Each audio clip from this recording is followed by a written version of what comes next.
बड़ी खबर इस वक्त नोएडा से आ रही है, जहां पर यूपी एटीएस की बड़ी कार्रवाई देखने को मिली है। नोएडा से 2 संदिग्ध आतंकी गिरफ्तार किए गए हैं। एटीएस ने 2 संदिग्ध आतंकियों को दर दबोचा है। पाक हैंडलर के संपर्क में थे ये दोनों आतंकवादी। दोनों आईएसआई के इशारे पर काम कर रहे थे। संदिग्ध आतंकी तुषार और समीर खान गिरफ्तार हुए। मौके से पिस्टल, कारतूस और चाकू बरामद हुआ है। टारगेट किलिंग और ग्रेनेड अटैक की इनकी साजिश थी। नेटवर्क से जुड़े अन्य लोगों की तलाश फिलहाल की जा रही है। तो ये बड़ी जानकारी मिल रही है। नोएडा में आतंकी साजिश का खुलासा हुआ है। एटीएस का बड़ा एक्शन देखने को मिला है और 2 संदिग्ध आतंकी गिरफ्तार किए गए। एटीएस ने दोनों को दर दबोचा है और ये जानकारी मिली है कि पाक हैंडलर के संपर्क में थे ये। आईएसआई के इशारे पर काम कर रहे थे दोनों। एक का नाम समीर खान बताया जा रहा है, गिरफ्तार कर लिया गया है। इसके साथ साथ देखिए एटीएस ने मौके से पिस्टल, कारतूस और चाकू भी बरामद किया है। अब इनकी साजिश क्या थी, जिस तरह की इंफॉर्मेशन अभी मिली है, टारगेट किलिंग और ग्रेनेड अटैक की इनकी साजिश थी। नेटवर्क से और कौन कौन जुड़ा हुआ है ये पता किया जा रहा है, तलाश जारी है और मुमकिन है कि इन दोनों के अलावा कुछ और भी गिरफ्तारियां हो। साथ साथ ये भी समझा जाएगा, इनसे ये भी पूछताछ में हासिल किया जाएगा कि ये जो दोनों आतंकी हैं ये किस तरह की मदद मुहैया करवा रहे थे पाक हैंडलर को।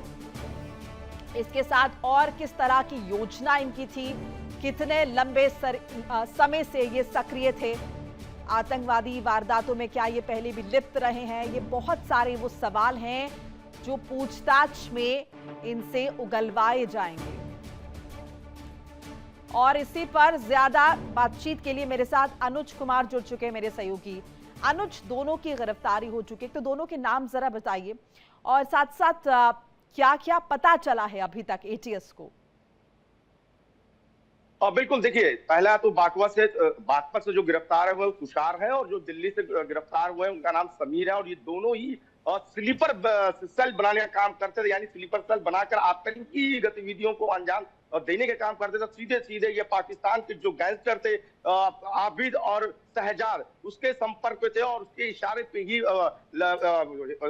भारत के अंदर देश विरोधी गतिविधियों के साथ साथ जो चिन्हित लोगों थे उनको टारगेट के निशाने पे थे। यानी एक बड़ी योजना थी, इसके साथ करने की योजना थी। और सोशल मीडिया के जरिए जो अमिताभ जैसे जो एसटीएफ चीफ है, जो उनका साफ तौर पे उन्होंने बताया कि सोशल मीडिया के जरिए ये आतंकी गतिविधियां फैलाने की साजिश रच रहे थे और उनके साथ कई और लोग भी इनके संपर्क में थे, जिससे पहले इनको धर दबोचा गया, उनको जेल भेज दिया गया। रिमांड लेने के बाद इनसे आगे की और भी पूछताछ की। अनुज, जैसा कि आपने जिक्र किया सोशल मीडिया के जरिए कुछ इस तरह की गतिविधियां, तो क्या हम ये समझे कि सोशल मीडिया के माध्यम से ये लोग दूसरे युवाओं को इन्फ्लुएंस करने की कोशिश कर रहे थे, उन्हें बरगलाने की कोशिश कर रहे थे और अपने साथ मिलाने की कोशिश कर रहे थे, यानी कि कहीं ना कहीं रिक्रूटमेंट भी इनके माध्यम से किया जा रहा था? बिल्कुल, एकदम सही आपने बात बताया। तो ये वही अब जो युवा थे उनके अंदर कट्टरपंथी सोच को एस्टैब्लिश करना, हिजबुल मुजाहिदीन के जैसे लोगों का वहां पे गुणगान करना और ये सोशल मीडिया में हिजबुल्लाह बनकर वहां पे दिशा निर्देश देता था, लोगों को जोड़ता था। स्लीपर सेल बनाने का सबसे बड़ा काम था, लोगों की रेकी करने का सबसे बड़ा काम था। दूसरी ओर इसने बड़े हथियार मंगवाने थे, जो कि वहां जो गैंगस्टर है आबिद और शहजाद, उसके जरिए 3 लाख रुपए की डील भी तय हुई थी, जिससे 50,000 रुपए की अग्रिम राशि दी गई थी। कुछ आधुनिक हथियार भी थे जिसको चिन्हित लोगों को टारगेट करना था। कुछ लोगों को जान से मारने की भी इसको सुपारी मिली थी। यानी पूरी एकदम टारगेट किलिंग के तौर पर ये अपना वर्क करना चाहता था। और साफ तौर पर ये अपने एक चीजों को लेकर इन्फ्लुएंस भी था। तहरीर-ए-तालिबान हिंदुस्तान के नाम से दीवारों पर कई जगह इसने लिखा हुआ था। यानी जो एविडेंस मिले हैं, जो सबूत मिले हैं, वो एटीएस को बहुत पुख्ता सबूत मिले। उसी के आधार पर अब कड़ाई से पूछताछ हो रही है। जिस बात का आपने जिक्र किया कि टारगेट किलिंग की भी बात जो है वो सामने आ रही है, ग्रेनेड अटैक की भी साजिश थी, तो ये जो टारगेट किलिंग है, क्या इससे जुड़े कुछ नाम भी अभी तक सामने आए हैं कि किन लोगों को ये मारने की योजना बना रहे थे, कौन इनके निशाने पर थे?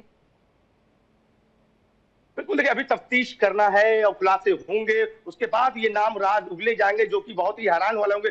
फिलहाल जो अभी तक शुरुआती जो प्रेस नोट आई है और यूपी जो एसटीएफ चीफ है अमिताभ यश का साफ तौर पे कहना है कि इसके निशाने पर कई ऐसे लोग थे जिसको ये टारगेट किलिंग करना चाहते हैं कि सीधा सीधा और सोशल मीडिया के जरिए वहां से बैठे जो पाकिस्तानी हैंडलर्स हैं और सर आईएसआई के इशारे पे जो काम करते हैं वो डायरेक्ट इसको दिशा निर्देश दे रहे थे और यही कारण था कि कई दिनों से ये तरह तरह की लोकेशन की रेकी कर चुका था। तो सबसे बड़ी बात है कि पुख्ता सबूत मिले हैं कि इसके पास कुछ पैसे भी आए हैं, जांच के साथ पिस्तौल और कुछ जिंदा कारतूस भी बरामद हुए हैं। बहुत महत्वपूर्ण ये गिरफ्तारी। अनुज, आप नजर बनाए रखिएगा, आगे भी खुलासे निश्चित तौर पर और होंगे, आपसे अपडेट लेंगे। फिलहाल बहुत बहुत शुक्रिया आपका तमाम बातचीत जानकारी साझा करने के लिए। देखिए इंडिया डेली 24/7 अब आपकी स्मार्ट टीवी पर।